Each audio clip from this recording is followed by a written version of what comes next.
empieza este personaje, este es el profesor Mansell, quien es el que ha hecho gran parte de las guías en las últimas décadas de la escuela de la Sociedad Peruana de la Sociedad Europea de Hipertensión y de Cardiología inclusive, y que como ustedes bien conocen y de seguro ustedes han revisado extensamente este documento de 200 y más de 1000 referencias, o 1000 referencias en lo que se refiere a las nuevas guías en la hipertensiva.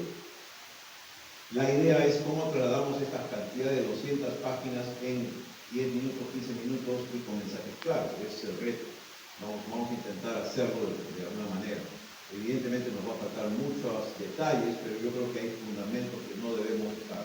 Definitivamente no hay muchas novedades, pero sí hay un aterrizaje práctico de lo que debemos hacer en el día a día y que no lo hacemos. Lastimosamente no se hace. Escuché atentamente al doctor Torres que mostraba una inquietud porque nos daban 15 minutos en el hospital, pero el trabajo comienza y requiere unos 15 minutos. Pero eso no es tan raro en la práctica privada, que tampoco se tiene que decir solamente en MINSA, porque en los hospitales, en las clínicas privadas también nos dan 15 minutos, porque no hay ninguna novedad de ese tema. Así que es no solamente de MINSA el problema ni de salud, sino es un problema nacional y en cualquier parte del mundo. Es una gran crítica que se hace en el ¿Cómo hacemos para practicar? En realidad no hay fórmula mágica. Ustedes tendrán que ver cómo se las arreglan para poder de alguna manera hacer lo que debería hacerse en el día a día. El conflicto de esa parte de discusión. Rápidamente 4 puntos clásicos, y por favor me apunta por el tiempo para no pasarme la raya. Solamente una pequeña reflexión lo que el futuro nos va a acontecer si seguimos haciendo lo mismo en este momento. Y aquí hay 3 puntos claves en la política de presión arterial que ustedes conocen bien. Ya hablando no solamente de cifras en general, si mantenemos esta conducta al 2040 va a ser lo mismo. La hipertensión va a ser el líder que mata y que deja más incapacitados en el mundo y en nuestro país también. Lo segundo es que si nos hemos alarmado mucho el COVID, la hipertensión mata mucho más anualmente y eso no está cambiando en los últimos 30 años, si es que seguimos la misma conducta. Y en tercer lugar, como ustedes muy saben, no solamente es muerte, sino la cantidad de millones medida bajo este elemento de juicio, que son los años de vida afectados por discapacidad por año, son muchos millones de años que se pierden justamente por el paciente que queda incapacitado de por vida. Entonces son mensajes muy duros y muy fuertes de lo que significa esto y no ha cambiado en los últimos 30 años para la verdad. Ese es el documento que usted mencionaba, donde se menciona claramente que la enfermedad cardiovascular es la líder de su impacto en general en el mundo de mortalidad global, y dentro de la lista sigue siendo hipertensión la número 1 en las últimas 3 décadas, no cambió nada. Lo que ustedes ven acá, el ranking de los factores de riesgo sigue siendo hipertensión la número 1, eso no ha cambiado en absoluto hoy por hoy. Un mensaje sumamente duro en el mundo, lo que está aconteciendo. En nosotros, y un breve preámbulo para Latinoamérica tampoco se aleja mucho de la realidad mundial. Si uno mide enfermedad cardiovascular, hipertensión arterial es líder, y si uno mide mortalidad, hipertensión arterial también es líder. En Latinoamérica es la misma historia. En nosotros, ¿cómo estamos? Saben ustedes las cifras aproximadas, pero claramente sabemos que existen 3 verdades realmente que demandan pánico. Uno de cada 5 personas es hipertenso. Nuestra tasa de control, que yo sé que aquí ustedes tienen excelente tasa de control en su clínica, en su práctica habitual, pero nosotros no somos el Perú. El Perú es 5% reconocido, después hasta 2% o 13% la tasa de control de la enfermedad hipertensiva. Y la tasa de herencia igualmente mala, o sea que hay mucho por hacer. Si alguien piensa que se trata muy de repetir este mismo tema, debemos seguir insistiendo porque hay serios problemas desde el punto de vista del impacto en general de lo que se sabe en el mundo. Y no olvide lo que significa con qué grupo de hipertenso vamos a manejar. Esta es una proyección de lo que significa el 2050 en nuestra tasa demográfica, lo que está ocurriendo en 2020 y lo que va a ocurrir para ustedes jóvenes que van a seguir hacia el 2070. Nosotros estamos mirando desde arriba, si es que nos dan un espacio en el cielo. Pero el punto es de que la gran cantidad de hipertensos está en este grupo, un grupo relativamente joven, es que van a enfrentar más y que estamos enfrentando día a día. Reparen siempre sobre ese tema y curiosamente no hay mucha información sobre hipertensos jóvenes, son unas cosas interesantes y curiosas. Bueno, mensajes claves de lo que puede significar esta guía, difícil trasladarla, pero yo creo que hay un punto fundamental que ha rescatado esta guía, a pesar de toda la tecnología.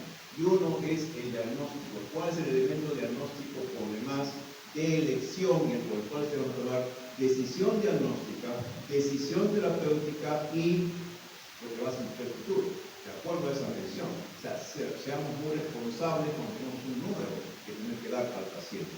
Y eso significa respetar estas reglas que ustedes ya han discutido, inclusive en la mesa redonda que han tenido previamente, han discutido todos los detalles de puntos y condiciones que tiene el paciente para tomar la presión arterial, han discutido lo que significa la postura del paciente para tomar la presión arterial y finalmente han discutido lo que significa las mediciones per se que uno va a tener. El mensaje claro de estas guías es que sigue siendo este método el método que les valora a ustedes diagnóstico, decisión terapéutica y seguimiento del paciente, y evidentemente el pronóstico. O sea, no es un número cualquiera que ustedes van a poner por lo que significa el consultorio. Y todo está basado, que es lo más curioso y lo más interesante de la guía, todas las recomendaciones están basadas en la medición del consultorio. No me vengan con que el mapa, que con el domicilio, es cierto que es tremendamente importante, pero la decisión fundamental es basada en esto. Es una de las cosas que rescata mucho la guía. ¿Por qué? Porque simplemente la realidad es esa. Sabemos que hay muchos métodos, todo el historial de la enfermedad hipertensiva que data de mucho tiempo, desde el experimento propiamente de Hales, que ustedes conocen muy bien cómo lo hizo y cómo se midió, hasta los nuevos monitores que todavía no han sido aceptados como método para poder tomar una presión que no usan brazalete. En todos estos 300 años de investigación, de hallazgos, de noticias, etc., sigue siendo el método de consultorio el elegido para todo lo que ustedes van a saber sobre la hipertensiva y tomar decisiones. Esto es así y no ha cambiado en la última guía en general. Lo que se ha cambiado es que son reglas literales. Pero esto se enfrenta a un tremendo problema. Si uno está muy interesado en dispositivos de última generación, lamentablemente todos los dispositivos que son más de 1000 que hay en el mercado, menos del 10% según Galati están validados. Y por eso hay que hacer el trabajito. De lo primero que tiene que hacer uno es, entran a esta página, saben muy bien que es la que tiene menos conflictos de intereses, porque el resto tiene mucho interés de la industria. Y tengan mucho cuidado con esas páginas para poder saber ustedes cuál es la palabra que ustedes van a utilizar. Lo primero que tienen que ver es eso, porque lo que vamos a ustedes a emplear es el método adecuado. Y probablemente si la sociedad hiciera una encuesta o una evaluación de las clínicas de alto nivel AAA, probablemente no pasaría en este esquema, lo que significa esquemas validados o aparatos de validados. Es una cosa importante. Sabemos que esta población no la vamos a poder abarcar toda. Evidentemente se va a escapar de pacientes con enmascarados, bata blanca, nocturnos, etc. Pero lo que importa es la gran cantidad, la masa hipertensa, que sí vamos a poder encontrar, como ustedes perfectamente saben que es estadista, de saber claramente. Evidentemente se nos va a escapar muchos pacientes, porque para eso son otros métodos, pero sigue siendo el consultorio igualmente muy importante y muy categórico al respecto. Es más, las guías de fluxogramas de toma de decisiones también están basadas en toma de presión arterial del consultorio. Vean ustedes qué hacer, varias visitas, varias mediciones por visitas y uno ya toma decisiones. Si tiene el aparato en buena hora, podrá plantear un enmascarado, podrá plantear un mandil blanco, pero ya sabe que es un hipertenso o una presión no normal, por lo tanto merece ser evaluada mucho más ampliamente como ustedes. Pero sigue siendo medular lo que significa la presión control, porque sigue siendo masivo, es la medición que está más a la mano, la más real. Los otros demandan aparatos que tienen que estar validados y son caros. Y la gente no puede tener ese acceso mucho menos a la tendencia en general. Entonces, ese mensaje es sólido, por eso que las guías y la guía actual defiende que sigue siendo el consultorio lo medular, lo único malo es que hay que respetar reglas que ya se han consensuado y debe relacionar con la mercado. Con respecto a la estratificación, que es un capítulo importantísimo también lo podemos hacer muy complejo. Definitivamente podemos muy complejo, pero debe dar unas cosas interesantes. Un abordaje clínico evidente con algunos factores que ustedes no deben dejar de indagar. El score no necesariamente, y en realidad nosotros no lo necesitaríamos, ahora tenemos el score latino, no tenemos que usar el score actualizado de los europeos, pero sigue siendo una herramienta importante, pero no vean que son elementos de juicio clínicos importantes. Y hay otra batería más, como tienen acá, de algunos factores de riesgo nuevos interesantes y a su vez algunas condiciones clínicas o comodidades interesantes. Con este espectro, que fundamentalmente es clínico, de tomarse un tiempo, indagar con herramientas mínimas, ya podrán ustedes certificar si es posible certificarlo como elemento mínimo de juicio. Y solamente les pongo un elemento tremendamente sencillo. Sé que tenía una definición, una clase magistral por otras salinas, y con antecides, o lo que explica pues, el sistema autonómico, y lo que significa pues, la variabilidad, etc. Y ellos reparan claramente sobre este elemento de juicio tan elemental como la frecuencia cardíaca. Yo les pregunté a ustedes, ¿cuántos de ustedes reparan en la frecuencia cardíaca de sus hipertensos? ¿Cuántos hacen la medición de la frecuencia cardíaca de sus hipertensos? Y vean la información que existe. Existe esa información. Lo que significa pronóstico de mortalidad. Este sujeto es un alemán muy prominente, en 2020 publica. Lo que significa la predicción de la frecuencia cardíaca tomada en consultorio contra la tomada por mapa nocturna o diurna. Y la predicción de mortalidad es muy similar, muy similar. Porque no se queje que no tengan mapa, porque en frecuencia cardíaca por consultorio da la misma información. Solamente que tiene que ponerle ganas y tomar la frecuencia cardíaca en el consultorio. Es la única diferencia. Pero por eso es que sale ese numerito mágico basado en esta cantidad de millones de frecuencias cardíacas en 60.000 pacientes evaluados y con proyección de mortalidad. Solamente para poner un elemento de juicio tan elemental es lo que se pone como certificado en paciente. De manera tal que otro sujeto, muy astuto, claramente dice, entonces ya tengo un primer criterio de certificación sencillo. No puedo hacer todo lo que me enseñó el doctor Salinas, pero sí puedo hacer una evidencia clínica. Y eso me puede poner un sujeto con menos de 80 o más de 80. Y se va teniendo reglas como para la frecuencia cardíaca, no es solamente al huevo, es una frecuencia cardíaca. Pero eso me va a poner un sujeto de menor actividad simpática, menor riesgo vascular, versus un sujeto que tiene mayor actividad simpática y mayor riesgo vascular. No les digo que sea la última nota de saber si tiene actividad simpática, pero uno es la herramienta más sencilla y más elemental que de seguro muy pocos puntos. Solo para dar un ejemplo. De cualquier manera, el esquema carísimo que hacen los europeos, muy típico de ellos, sí son muy reflexivos y cuando uno pone la reproducibilidad, el valor pronóstico y lo que significa las casillos en verde, resaltan dos elementos de juicio. Como excelentemente ha mostrado el doctor Armendari, como es nunca es de mirar sus charlas, evidentemente la precisión de la hipertensión cerebral izquierda, como ustedes lo pueden hacer, es imperativo. Y definitivamente evaluar la función renal es imperativo. Y con eso tiene dos herramientas clínicas y dos elementos a juicio. Si con eso cumple su tarea, es suficiente para poder identificar al paciente y como decían, tremendas herramientas para poder saber con quién se están enfrentando. Tercer punto importante de gran discusión, el umbral de prevalencia es una cosa muy drástica, muy categórica de los europeos. Ellos han puesto su clasificación, se respeta la misma clasificación, no conforme con los americanos, pero sigue siendo el criterio, como ustedes perfectamente saben, cuándo procede una hipertensión. Y ahí empieza toda la discusión, ¿cuándo voy a empezar fármacos? Claramente. Y como ustedes perfectamente saben, bueno, yo puedo empezar bastante rápido si tengo este grupo de pacientes sintomáticos con una enfermedad establecida y definitivamente no se ha establecido y yo tengo que instalar ya incuestionablemente, aparte si me voy a utilizar el fármaco. Versus un grupo que me está todavía dando un poco de cabeza, establezco si hay o no hay cardiovascular y necesito más visitas adicionales, probablemente semanas más, para finalmente decidir en el grueso de pacientes. Hay una gran posición, una gran postura. Sujeto que tenga más de 140 o más de 90 debe ir con fármaco.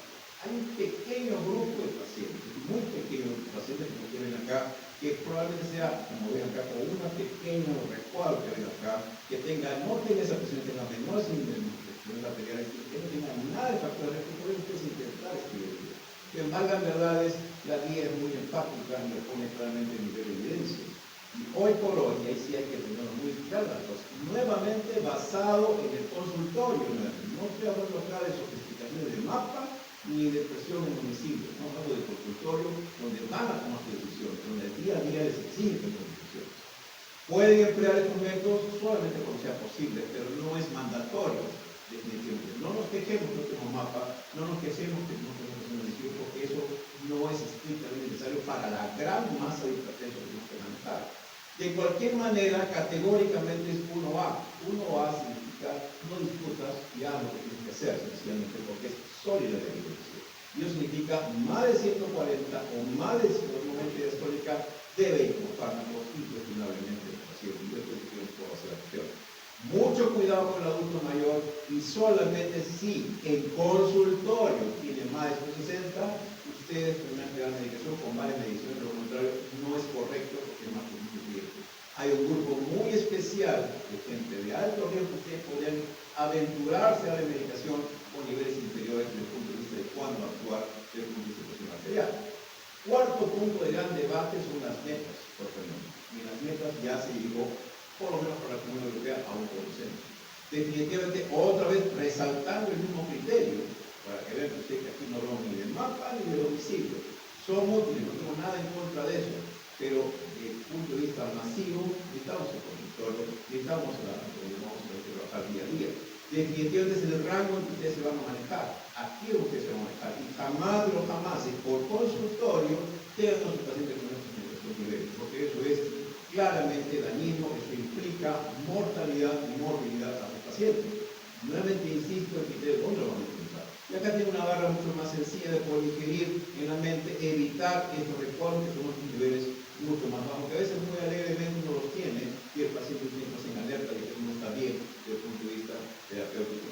Las metas entonces, por lo tanto, sí es cierto que hay bemoles, no tenemos mucho tiempo para entrar en las exquisiteces, hay bemoles entre los grupos etarios, 1A para este grupo etario, 1A para este mismo grupo etario, pero ya cae a 1B si es que ustedes se atreven a bajar a los 80, como siempre la palabra mágica si tolera o no tolera.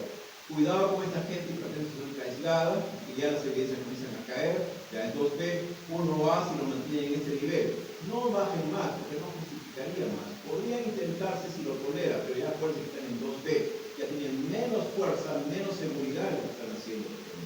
Y finalmente, el ortopedinario, que es el gran problema. Un gran problema por lo que significa ser agresivos. Cuidado con la historia que les va a tener problemas, y uno va a quedar bien con este nivel, ¿no? Porque dice más abajo. Yo diría de que tendría que ser para un grupo muy selecto, un ortopedinario extremadamente atlético, como lo que realmente los doctores que Sarabia los ve muy bien, a mucha más frecuencia, pero un grupo muy selecto que uno puede intentar bajarle más la presión arterial. El algoritmo ahí sí es enfático e interesante, produce varias investigaciones interesantes que tenemos que señalar. ¿Cómo van a hacer acá? Definitivamente un énfasis interesante y cuestionable sobre la terapia combinada del inicio. Sé que también es potencia. Hay otros que redondear e insistir sobre lo mismo.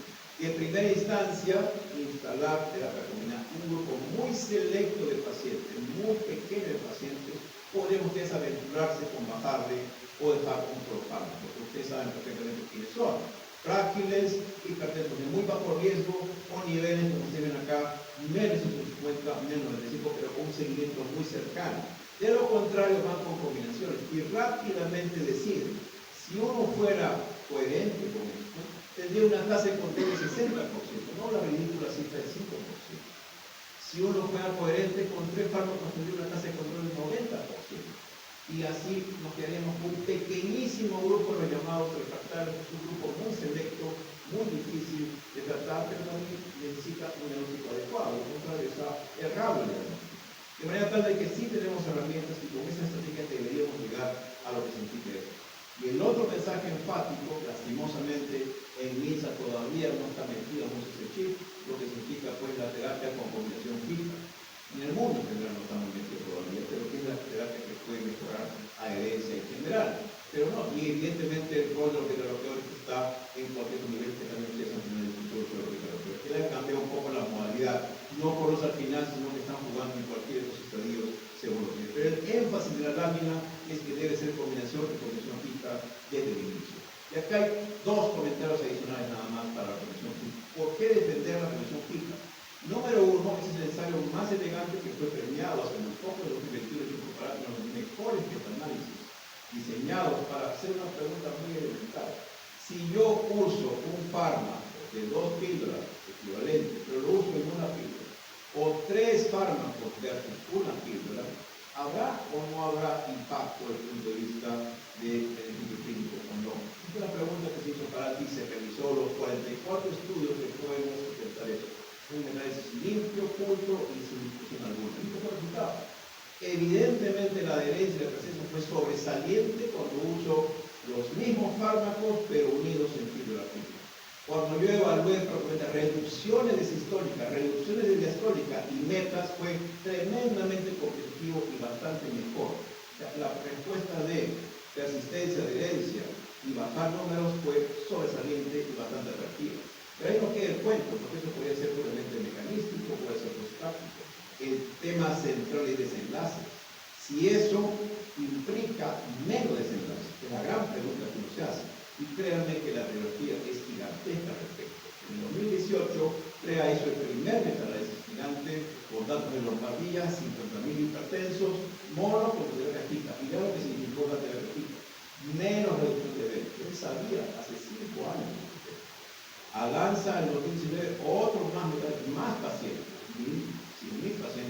y la reducción fue incuestionable. A 3 años de seguimiento, usar condición fija fue impactante. No porque fuera más cómodo, más práctico, sino porque moría menos la gente, por eso era la razón. Y eso es lo importante, interesante, de ser muy claros en eso. Bueno, ustedes están desconfiados si pueden usar el profesor libre. Usen su libre y una vez que esté compensado, pasen la artículo, porque eso va a significar mucho. Lo que pasa es que otra vez la práctica privada nos puede en contra, porque muchos seguros no les da la gana, porque nos presionan para que no usemos fija o planificada. Si no lo hacen, se vota. Así de sencillo, así de elemental. 2021, otro método gigantesco, a un año de seguimiento. Vean la reducción de desenlace. Ya no estoy hablando que es cómodo, que es fácil, que es, no estoy hablando que se muere menos la gente, mucho menos seguro. Y finalmente el otro ensayo, otro más. 2023. Vean ustedes la secuencia anual de bombardeo de evidencia clínica hasta el último que en 2023, en mayo, donde se evalúa un punto tan sensible como es mortalidad. Y la mortalidad fue incuestionablemente menos. Por eso es que la guía claramente pone ahora combinación y lo asume OMS recientemente. Un poco el resumen de las evidencias que hay en este momento en general. Agente de primera elección, en realidad debemos ser consecuentes, digamos combinación de primera elección. Las combinaciones que en ese sentido ya está la cosa mucho más sencilla. 4 aristas y nuestro examen no enredado. 4 aristas con los consejos mágicos y con algunas estrategias más según las comodidades. Pero en realidad tenemos estela de combinaciones que ustedes deben manejar. Y con eso no deberíamos tener problema. Es inaceptable porque tenemos tan pésimas tasas de control en estrategias que no son nada nuevo, no tenemos que esperar más investigación. Solamente un par de palabras sobre este binomio, porque es poco, porque es lo más prevalente. Diabetes es altamente prevalente, epidémico, y cuando se junta, que no es nada infrecuente, observen ustedes que un diabético tipo, que lo más que vemos en la evolución, el 85% se va a hacer hipertenso, eso no se va a escapar de ver un diabético hipertenso. Lo tienen que buscar. Lo que pasa es que ese binomio es realmente desafiante.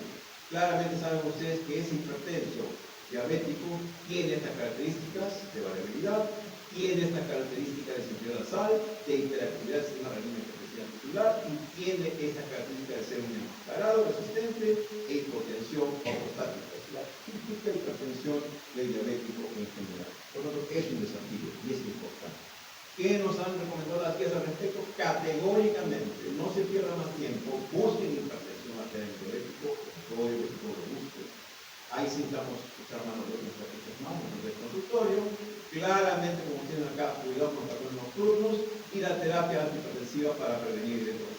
Pero lo más importante, intervengan cuando en consultorio les salga estos números. Es inaceptable que todavía seguimos viendo diabéticos que tienen opciones altas y no le da la gana de medicación antihipertensiva. Dice, no, vamos a bajar un poco más, que baje un poco de peso, que baje la sal. Eso no le va a funcionar propiamente y es una categoría 1A indiscutiblemente en general. Y ustedes ven acá las metas, no sean tantas bolas. La idea es que lo bajen de 140 y probablemente reducir a 180 es un buen objetivo para este grupo en específico, siempre y cuando lo tolere. Y ya para acabar entonces, que dejamos el tiempo, mensajes finales, que lo que es esta guía gigantesca, que evidentemente que desglosará con mucho más detenimiento, pero digamos lo más importante es esto. Estamos hablando pues de cómo diagnosticamos, cómo certificamos, cuándo decimos un umbral de intervención y a dónde apuntamos y con qué apuntamos. Son 5 preguntas elementales que tienen que hacer del día a día, y si eso lo dominan, ya para qué van a ir a la guía, sencillamente a resonar. Mensajes finales entonces. Número 1, el mensaje más importante en medición de la personalidad. No olviden que sigue siendo este método el de elección masivo y más práctico. Nadie tiene nada en contra de la situación del mapa y de los residuos, pero no olviden que la clasificación no es con mapa. La clasificación de personas no es con domicilio. Es una herramienta de seguimiento importante, de predicción, superiores al domicilio, al consultorio, pero no de diagnóstico. Sigue siendo consultorio. Ahí está el diagnóstico. No por los elementos de piso, porque estamos muy mal acostumbrados al respecto. Los desenlaces de la práctica, vienen lo que ustedes quieran, hagan lo que ustedes quieran desde el punto de vista de farmacología. Lo importante es que ustedes hagan reducciones objetivas de la población. 5 puntos de reducción bajan estos desenlaces en azul. 10 puntos de reducción bajan otros desenlaces. Es número determinado. A más reducción, bajarán ustedes los niveles. Si no logran bajar los niveles y por lo tanto no logran la meta, no van a bajar ese gas. No es posible eso. Aquí no hay efecto predictorio que valga. Esto es muy interesante, muy científico, de mucho debate, pero lo crucial es que reduzcan los números y que logran. Y está archidemostrado con una cantidad de casi 1 millón de pacientes evaluados en general intervenidos. El tercer mensaje es que a pesar de todo esto, la tecnología es adversa. Hemos aclarado que lastimosamente en el mundo la prevalencia en 30 años no ha cambiado. Es 30%. Nuestro país es privilegiado, tiene una tasa más baja de prevalencia. Y así se ponen estudios, resaltan a Perú y Canadá, ponen a la par en Canadá. Prevalencia de solamente 20, 22%, 25%, lo que es extraído. Pero bueno, igual no ha cambiado. En el mundo, la tasa de control es 20% y no ha cambiado. Es tremendamente dramático. Que solamente 1 de cada 5 en el mundo esté controlado. Ahora, no, porque es más terrible. Y el peor mensaje de toda esta discusión, acabamos de hablar de que Mansi es el creador de todas las vías. Mansi está frustrado, porque a pesar de ser de Europa, de Lombardía, y no sé todos sus estudios, toda su base es en Lombardía, él hizo una evaluación en Lombardía, cómo le iba en general a Lombardía y al resto de Europa por respecto de la traumatología. Y en esta defensa es lo peor que hay, que significa no me da la gana de hacer, sigo haciendo lo que yo creo conmigo. Y en Europa, la tasa de mortalidad sigue siendo más importante que la tasa comunitaria, a pesar de lo que se dice. Lo cual es tremendamente, básicamente por inercia. No hay ninguna razón. ¿Cómo será nuestro país? Gran pregunta. Yo imagino que entre cardiólogos probablemente sea menor, espero que sea así. Pero a veces nos damos por sorpresas y recibimos en el consultorio pacientes que se por cardiólogos que están con la bendita costumbre de estar titulando un fármaco para ver si con eso le baja la presión arterial, aumentando la dosis, y eso no es el camino. Nunca va a ser el camino aumentar dosis en vez de eliminar. Eso es mejor.